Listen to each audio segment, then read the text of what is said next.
It started when I received an offer too good to refuse, a fully furnished apartment for half the market price.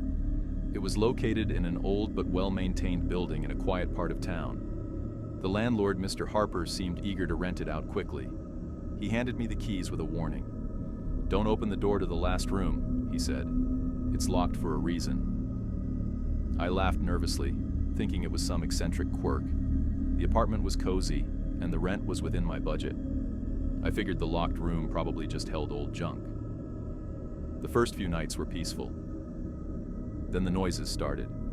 It began with faint scratching sounds coming from the last room. At first, I dismissed it as rats, but the scratching turned into knocking, then whispers. One night, I pressed my ear to the door. The whispers were clearer now, like someone reciting words over and over.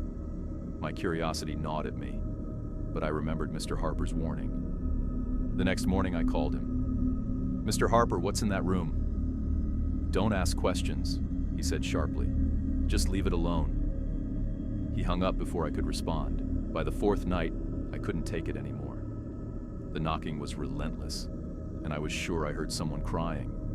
I had to know.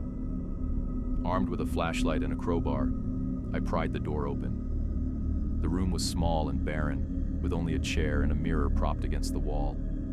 But the air was thick and suffocating, as if the room itself was alive. I stepped inside, feeling a cold draft despite the lack of windows. As I approached the mirror, I noticed something strange. My reflection wasn't moving. It stared at me, its eyes unblinking. Then it smiled.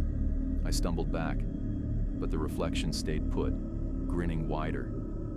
Suddenly, it began speaking in a voice that wasn't mine.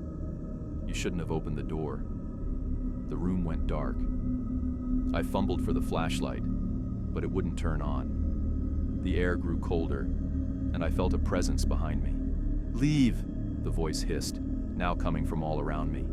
I ran out of the room, slamming the door shut. The noises stopped immediately, leaving an eerie silence.